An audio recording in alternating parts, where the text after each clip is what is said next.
It was a challenge to try and capture something as iconic as Alcatraz. You know about this. This is arguably the most famous prison in the world, and now you're in it. Just the space, the physicality of it, because it's quite claustrophobic.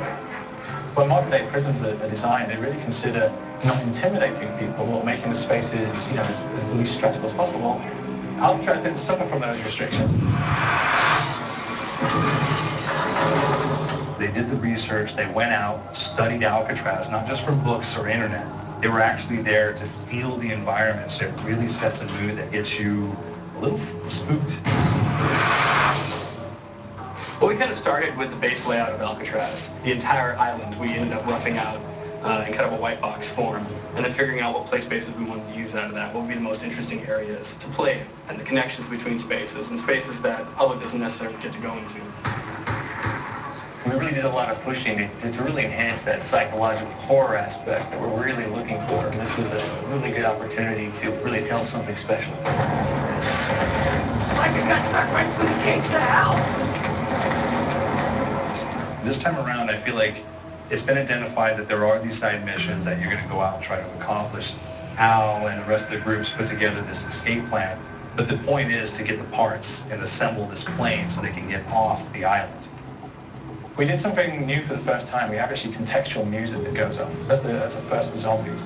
And it's all based around this horror thriller aspect. Every location will have a specific stinger that you hear when you find it, when you discover it, when you start unraveling the story, we start building on the music that you're hearing. And it's really enhancing that experience and going along with it in parallel.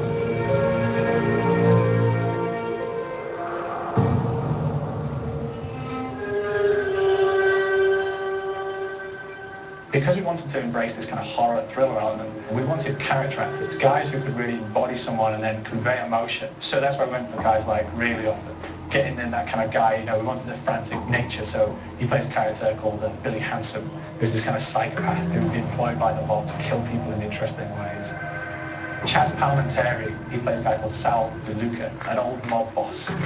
Michael Madsen playing Finn O'Leary. He's kind of works himself from the floor, from the streets. He's got his hands dirty, at the blood in the guts a couple of times. And then we had Joe Pantoliano, and he plays Arthur Arlington, who's nicknamed the Weasel. Those guys, they bring a quality and a subtlety and timing that you can't really identify or try to recreate. Bring it on! Dirtbag! You start off in the afterlife mode, and that's just going to be what's going on. You're going to try to solve the mystery from the second you start. Afterlife, to me, brings a new element, like a new puzzle element. It forces me to think a little bit more, or look for the clues, or kind of think of zombies on a slightly deeper level.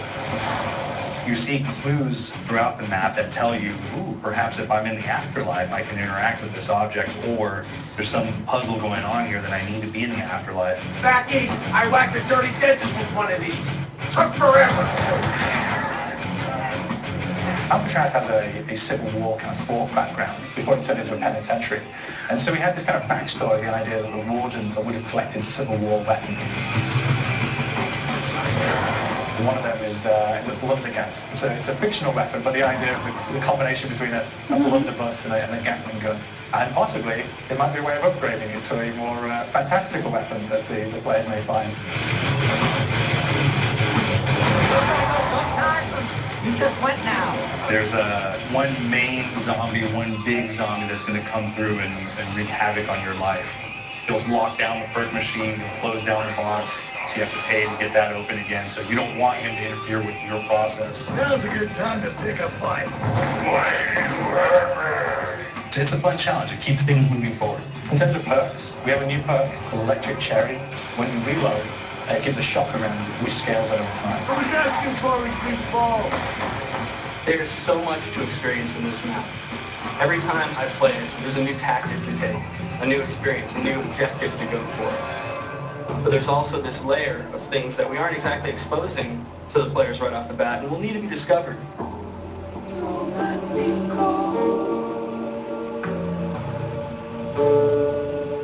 This is the calling. We got the undead in in there, we've got these historical elements, and these fantastic actors all seem to be a piece of each other in this kind of same world. So it's magical, and our team is incredibly excited by it.